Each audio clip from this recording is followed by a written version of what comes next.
Hello students, ये question आया था जेई एडवांस 2024 वाले पेपर में। कुछ कॉम्प्लेक्स यहाँ पे गिवन है। मतलब ये क्वेश्चन कोऑर्डिनेशन कंपाउंड से आया, इनऑर्गेनिक केमिस्ट्री का क्वेश्चन है। ठीक है। सबसे पहले देखें तो दो सेट दे रखे हैं, सेट वन और सेट टू। सेट वन में बोला है कि दोनों कंपाउंड ज्योमेट्रिकल आइसोमेरिज्म शो करने चाहिए। उसके अलावा सेट टू के अंदर देखोगे तो दोनों आपस में आइसोमर्स, आयोनाइजेशन आइसोमर्स होने चाहिए।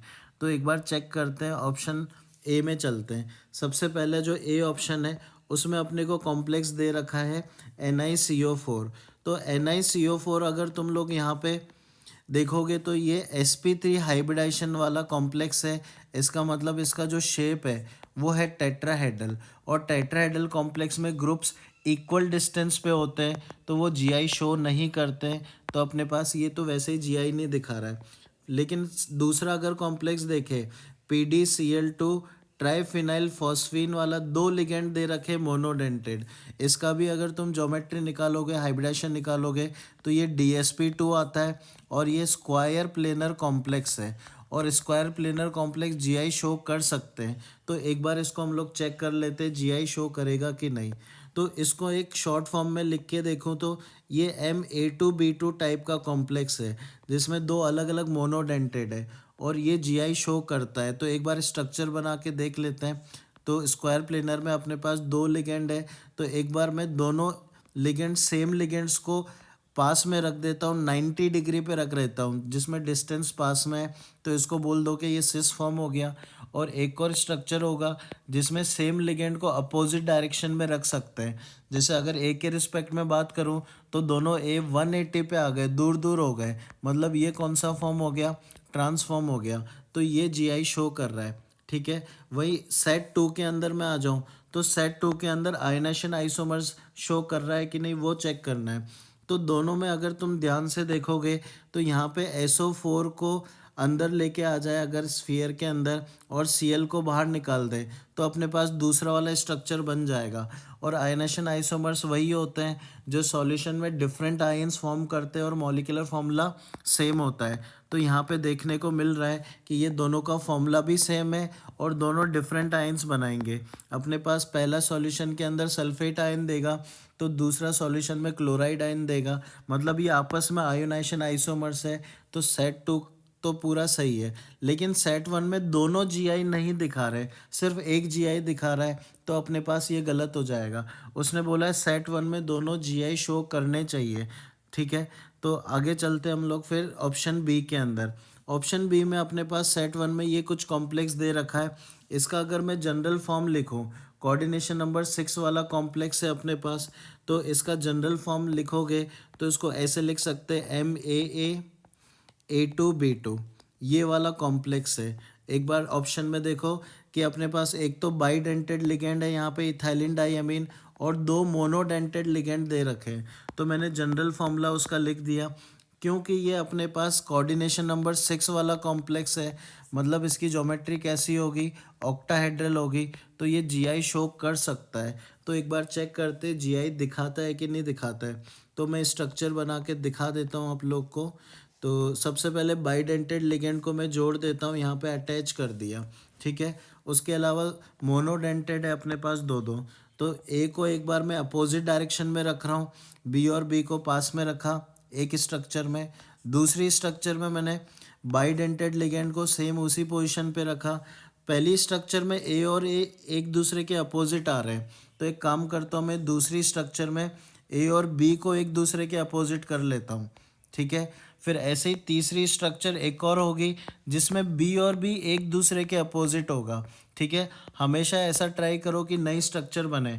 तो लास्ट स्ट्रक्चर में बी और बी को एक दूसरे के अपोजिट रखा। वापस एक बार देख लो, पहली स्ट्रक्चर में ए और ए अपोजिट, तीसरी में बी और बी अपोजिट, और दूसरे में ए और बी अपोजिट। तो टोटल यहाँ पे 3 स्ट्रक्चर्स पॉसिबल है अपने पास। अगर ए के रिस्पेक्ट में मैं नेमिंग कराऊँ यहाँ पे, तो पहले में ए और ए कैसे एक दूसरे के अपोजिट है, मतलब अपने पास ये कैसा हो गया, ट्रांस आइसोमर हो गया। दूसरे में देखोगे तो ए और ए एक दूसरे के 90 पे मतलब क्लोज है, मतलब ये सिस आइसोमर हो गया। थर्ड में भी देखोगे तो ए और ए एक दूसरे के पास है 90 डिग्री पे, तो ये भी क्या हो गया, सिस हो गया अपने पास। ठीक है। तो टोटल अगर देखोगे तो 2 सिस बन रहे हैं और 1 ट्रांस बन रहा है, तो टोटल जीआई कितने हो गए अपने पास 3। कुल मिला के हमें तो पूछा था जीआई शो करेगा कि नहीं, तो ज्योमेट्रिकल आइसोमेरिज्म दिखा रहा है। तो अपने पास आ जाए फिर सेट वन में दूसरा कॉम्प्लेक्स सेम वही है अपने पास, कौन, जो फर्स्ट ए ऑप्शन में था, मतलब दोनों के दोनों जीआई यहाँ पे शो करेंगे। तो अपने पास सेट वन वाला तो करेक्ट हो गया। अगर सेट टू में जाओगे तो सेट टू में यहाँ पे अगर ऑब्जर्व करो ध्यान से, दोनों के दोनों कोऑर्डिनेशन स्फीयर दे रखा है, कैटायन और एनायनिक पार्ट। और इन दोनों में अगर देखोगे तो एक बार क्रोमियम के साथ साइनाइड जुड़ा है और एक बार कोबाल्ट के साथ अमोनिया जुड़ा हुआ है। लेकिन दूसरे वाले में देखोगे तो अपने पास क्रोमियम के साथ कौन आ गया, इस बार अमोनिया आ गया। मतलब कोऑर्डिनेशन स्फीयर के अंदर ही लिगेंड्स आपस में इंटरचेंज हो रहे हैं। और जब ऐसा होता है ना कि कैटायनिक और एनायनिक पार्ट में लिगेंड आपस में इंटरचेंज होते हैं, तो ऐसे को बोलते हैं कोऑर्डिनेशन आइसोमर्स, आयोनाइजेशन आइसोमर्स नहीं बोलेंगे। तो ये ऑप्शन भी अपने पास गलत हो जाएगा, क्योंकि सेट टू नहीं शो कर रहा है अपने पास, ठीक है। तो इसको अपन इनकरेक्ट कर देते हैं। सेट टू के अंदर अपने पास आयनेशन आइसोमर्स नहीं है। फिर आ जाते हैं सी ऑप्शन में।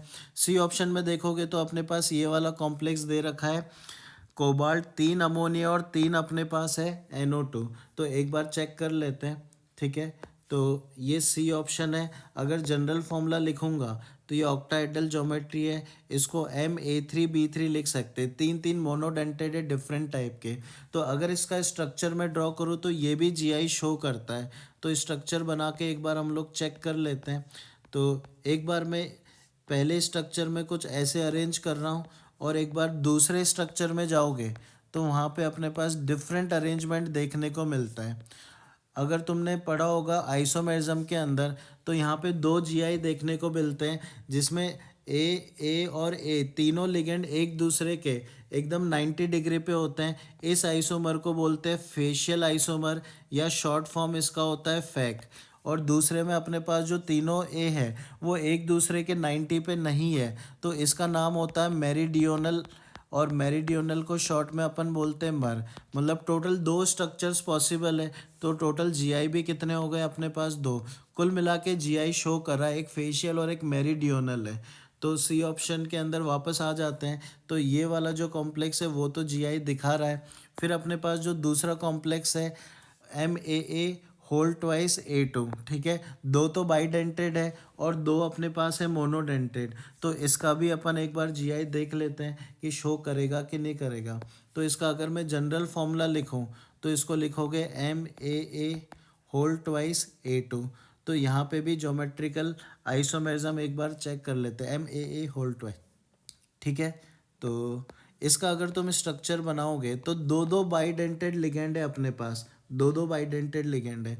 तो इसको अगर मैं अरेंज करूँ यहाँ पे, तो पहला तरीका, बाईडेंटेड लिगेंड को मैं जोड़ देता हूँ कुछ इस तरीके से, और अपने पास जो बचे हुए लिगेंड है मोनोडेंटेड उनको अपोजिट डायरेक्शन में लगा दिया। ए और ए दोनों अपोजिट डायरेक्शन में। एक स्ट्रक्चर और बन सकती है जिसमें ए और ए एक दूसरे के क्लोज हो जाएंगे। तो पहली स्ट्रक्चर में मैंने ए और ए को अपोजिट रखा था, इस बार ए और ए को पास में रखूँगा, मतलब 90 डिग्री पे सिस फॉर्म बनाऊँगा उसका। तो ये 2 स्ट्रक्चर पॉसिबल है। ये वाला फॉर्म हो गया सिस, पहले में अपोजिट है तो क्या हो गया ट्रांस। मतलब टोटल कितने जीआई देखने को मिल रहे हैं, 2 जीआई देखने को मिल रहे हैं। तो ये भी जीआई शो करेगा, ज्योमेट्रिकल आइसोमेरिज्म शो करेगा। तो अगर ऑप्शन में आ जाए हम लोग, तो सी ऑप्शन के अंदर दोनों के दोनों जीआई दिखा रहे हैं। अब आते हैं सेट टू के अंदर। सेट टू के अंदर देखोगे तो ये एकदम सेम है सेट टू जो अपन ने देखा था ए ऑप्शन के अंदर। मतलब यहाँ पे भी जो आयंस है, यहाँ पे सल्फेट आयन मिलेगा सॉल्यूशन में, यहाँ पे क्लोराइड आयन मिलेगा। मतलब ये दोनों आपस में क्या हो गया, आयनेशन आइसोमर्स हो गया। तो इसके अंदर दोनों के दोनों सेट वन और सेट टू सारी कंडीशन फुलफिल कर रहे हैं। मतलब अपना आंसर भी सी ऑप्शन होना चाहिए, ठीक है। एक बार डी ऑप्शन चेक कर लेते हैं। डी ऑप्शन के अंदर अपने को जो कॉम्प्लेक्स दे रखा है यहाँ पे सबसे पहले, वो दे रखा है MA5B, MA5 वाला। अब MA5 अगर तुम लिखोगे तो ये कोई ज्योमेट्रिकल आइसोमेरिज्म शो नहीं करता है। तो डी ऑप्शन में पहला अपने पास कॉम्प्लेक्स है MA5B, जो कि जीआई नहीं दिखाता है। इसका मतलब ये गलत हो गया अपने पास, ठीक है, जीआई शो नहीं कर रहा तो डी ऑप्शन वैसे भी नहीं आएगा। और अगर देखोगे तो दूसरा जो कॉम्प्लेक्स है, ये वाला कॉम्प्लेक्स अपने पास जीआई शो करेगा। इसी कॉम्प्लेक्स को तुम ऊपर भी देख सकते हो। ये दोनों कॉम्प्लेक्स जो अपने पास ऑप्शन बी में कॉम्प्लेक्स था, ये वही वाला है। ठीक है, ये शो करेगा। पर जो पहला कॉम्प्लेक्स है अपने पास, ये वाला जीआई शो नहीं कर रहा था, इसलिए अपने पास ये गलत हो जाएगा। लास्ट में अगर देखोगे तो लास्ट में अपने पास डिफरेंट आयंस बन रहे हैं। ये टोटल अपने पास 3 आयन देगा, सॉल्यूशन में ये 2 आयन देगा, तो ये आयनाइजेशन आइसोमर भी हो गया। एक और आइसोमर होता है हाइड्रेशन आइसोमर, क्योंकि यहाँ पे नंबर ऑफ H2O मॉलिक्यूल अलग अलग है, मतलब ये हाइड्रेशन आइसोमर भी है। हाइड्रेशन आइसोमर आयनाइजेशन का ही टाइप होता है, तो इसको अपन काउंट कर सकते हैं आयनाइजेशन आइसोमर में। तो ये अपने पास फाइनल आंसर है। कौन से ऑप्शन में दोनों के दोनों सेटिस्फाई हो रहे हैं यहाँ पे, तो ऑप्शन सी में हो रहे हैं, मतलब फाइनल आंसर भी ऑप्शन सी हो जाएगा।